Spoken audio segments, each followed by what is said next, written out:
जरा सा जनरल सिन्हा के पास चलते हैं। जनरल सिन्हा, जब राष्ट्रपति जी को ये तोपों की सलामी दी जाएगी, वो 21 गन सैल्यूट होगा जी। तो पुराने जमानों में जब शिप्स आते थे तो उनको अराइवल का संदेश देने के लिए ये गन का सैल्यूट दिया जाता था। वो पद्धति हम लोग हमारी सेना में भी आई। देखिए ना, प्रधानमंत्री नरेंद्र मोदी अगवानी कर रहे हैं, राष्ट्रपति द्रौपदी मुर्मू और बाकायदा हाथ ही नहीं गले लगते हुए फ्रांस के राष्ट्रपति इमैनुअल मैक्रों के साथ कल ही जयपुर में प्रधानमंत्री नरेंद्र मोदी ने अगवानी की थी, रोड शो किया, वो चाय पर चुस्कियां लेते हुए चर्चा भी हुई, यूपीआई से वो पेमेंट भी हुआ, वो सारी तस्वीरें आपने देखी थी। और किस तरीके से वो राम मंदिर का जो मॉडल है वो दिया गया, जिसको लेकर इमैनुअल मैक्रों ने वो जो कहा ना, इट्स अ ब्यूटी, वो खूब सोशल मीडिया पर प्रचलित हो रहा है, इट्स अ ब्यूटी वाला उनका कमेंट जो है। और देखिए यहां पर किस तरीके से अब मुख्य अतिथि मुलाकात करते हुए सभी वहां पर जो मौजूद अतिथिगण हैं, राष्ट्रपति द्रौपदी मुर्मू आगे बढ़ते हुए प्रोटोकॉल में कुछ जोड़ना चाह रहे हैं कॉमोडोर सिंह जी। जैसे आपने जब उनके बग्गी में सवार होते हैं, आपने क्वेश्चन पूछा था कि कौन लेफ्ट में राइट में बैठेंगे, उतरते हुए भी ये ध्यान रखा जाता है, अगर नहीं है तो गाड़ी की दिशा घुमा ली जाती है। देखिए उतरते समय भी पहले राष्ट्रपति पहले उतरेंगी और जो चीफ गेस्ट हैं देश के वो सबसे एंड में उतरेंगे। तो ये प्रोसीजर कि राष्ट्रपति जी को प्रधानमंत्री जी उनको रिसीव करेंगे, उसके राष्ट्रपति जी और प्रधानमंत्री मिलकर चीफ गेस्ट को रिसीव करेंगे। इवन चाहे 2 स्टेप्स का फर्क रखा जाए लेकिन वो सबसे एंड में उतरेंगे। तो ये जो दिशा है लिखी जाती इसी तरह रखी जाती है कि उतरने का भी है प्रोटोकॉल है। बिल्कुल छोटी छोटी सी बारीकियां हैं और एबीपी न्यूज के अलावा ये तमाम जानकारियां आपको कहीं और नहीं मिलेंगी, क्योंकि यहां पर हमारे साथ सबसे अनुभवी पैनल है। जनरल सिन्हा आइए। मैं ये कहना चाहता हूं कि जब मिस्टर मैक्रोन हमारे माननीय प्रधानमंत्री जी से मिल रहे थे, आपने बॉडी लैंग्वेज को देखना था। बॉडी लैंग्वेज बहुत कुछ दर्शाता है।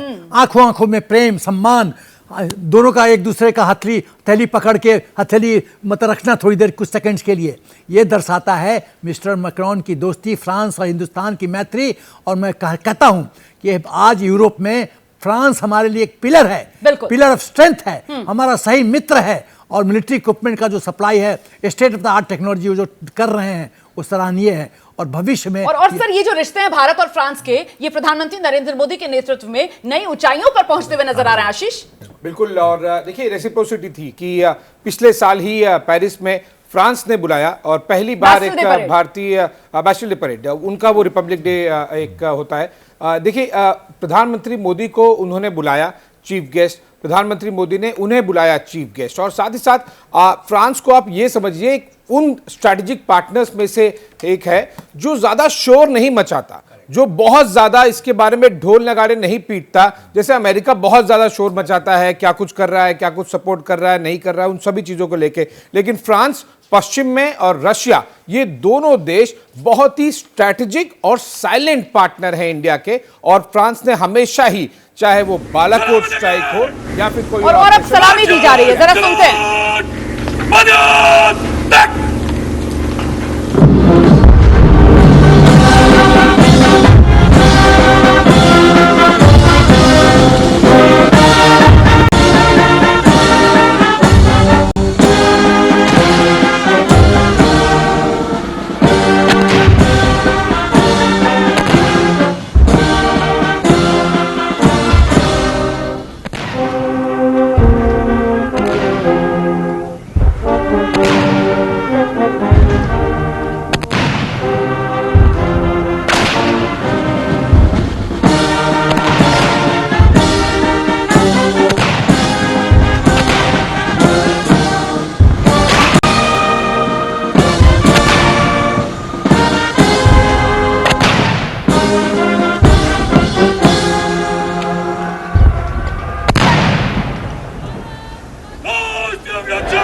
President's bodyguard now.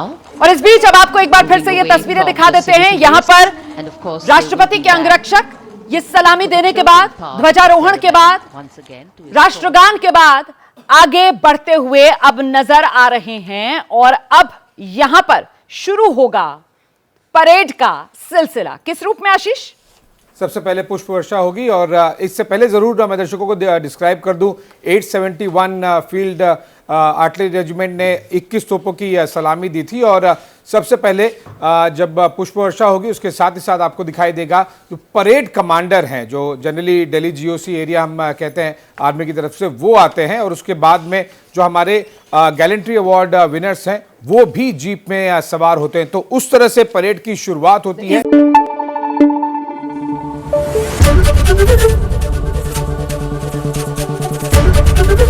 ABP news आपको रखे आगे।